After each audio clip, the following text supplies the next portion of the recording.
Welcome back to the Money Bros YouTube channel. I'm Nate, and today this is an episode of Side Hustle Review where we review side hustles for you, ones that we've actually done, to give you some details of if they're good, some of the pros, some of the cons. Let's get into it. Today we're going to be talking about Doordash. I Doordashed for the first time probably just over a year ago. This is one of the newer side hustles that I've participated in, but it's actually one of my favorites.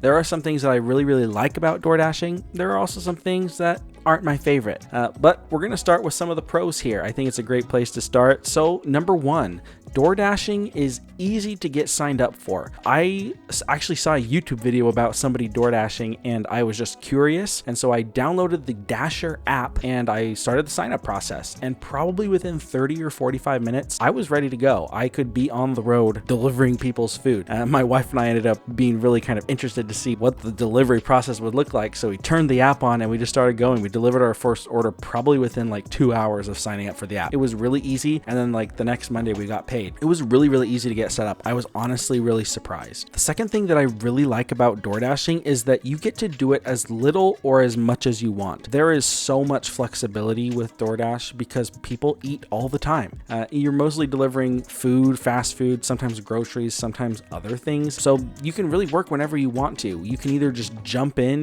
turn on your app and get going whenever you have some free time, or you can actually pre-schedule ahead of time. If you feel a little bit more comfortable having a pre-scheduled shift, then you can definitely do that too, but you can always end those shifts too whenever you want. So even if you scheduled for like 3 hours later in the day, if you Doordashed for an hour and a half and decided you were just done, you could just end your shift and then you could be done. And if you only signed up for 3 hours but you really wanted to keep going, if there was still availability open, you could definitely keep Doordashing. I really love the availability and how unstructured it is, so that you can just decide how much to do. Maybe you get a great tip on an order and you're like, hey, you know what, I hit my goal for the day, I'm out of here, I'm done for the day, I'll come back tomorrow. You can definitely do that here, and it's really cool. Which actually leads into my next point, which is pay. The pay is really good. I live in a place where the average pay for like what I would consider a starting job is probably $10 to $15 an hour, but on Doordash I averaged $25 to $30 an hour before expenses.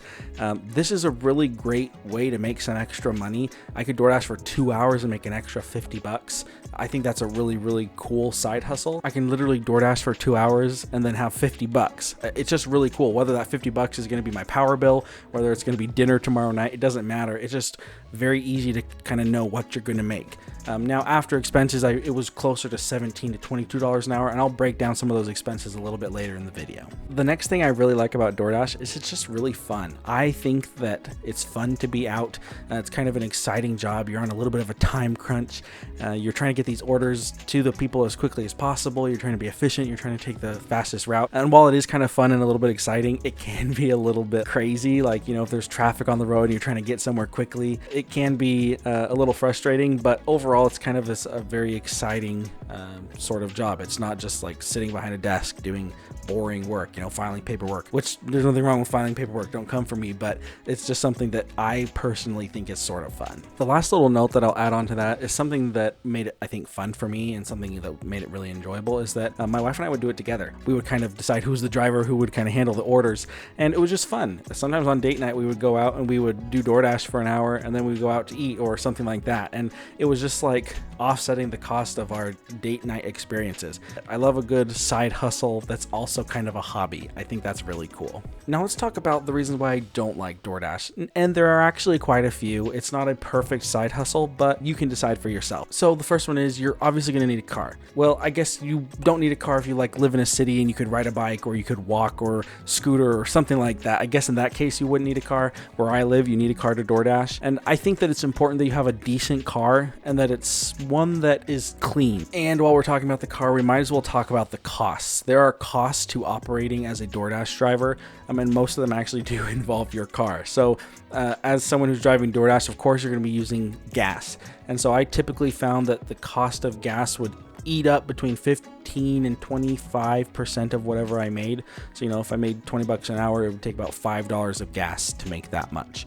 And again, that depends on the car you're driving. If you're driving a Prius or a Tesla, I don't know why you DoorDash if you have a Tesla, but if you wanted to drive a Tesla DoorDashing, you know, obviously those costs would be cheaper. The other thing you need to think about is maintenance. You're putting miles on your car, and so you're going to have to get more frequent oil changes. You're going to have to change your tires more often. These are all things that you would have to do anyway, but you're going to come up on those milestones faster. You realistically should be putting some of the money you make away so that when you get to that point, you have money to replace those things, and it can be a business expense, which is kind of cool. Finally, insurance. Now, this is one in the DoorDash community that people love to argue about. Do you need different or special insurance for DoorDash? While I'm definitely not an expert in insurance, and as a reminder, this is not financial advice for you either. This is simply entertainment. I would say yes, for me, I would have extra insurance. When I started DoorDashing, we added ride sharing insurance through our insurance provider, and it just protected us, and it gave us that extra confidence that if we did have an accident while we were DoorDashing, that the insurance company wouldn't say, hey, sorry, you broke a rule, you broke a term here in the however many page document that you signed.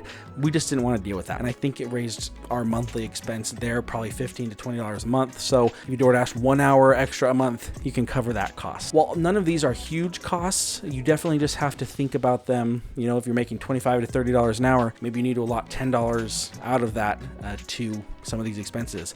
And then once you talk about taxes and that sort of thing, now all of a sudden things look a little bit less rosy. But I think it's important to talk about. It is a great side hustle, but you just need to be very aware of the costs. The next thing is the DoorDash app. Generally speaking, it is pretty intuitive to use. It's not too difficult. There are definitely some things that I think they could improve upon. I'd like to talk about the pay structure. I think that kind of fits in within the app.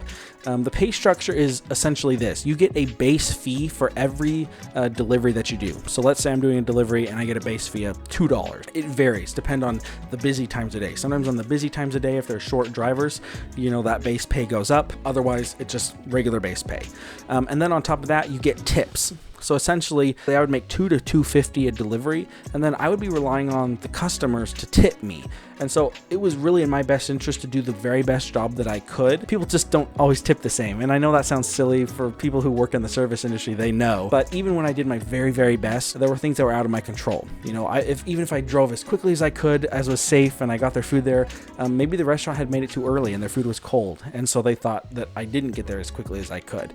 The other thing regarding pay that I don't love about the DoorDash app is sometimes DoorDash hides tips. It's going to say like $6.50 plus, and they'll put a plus next to it.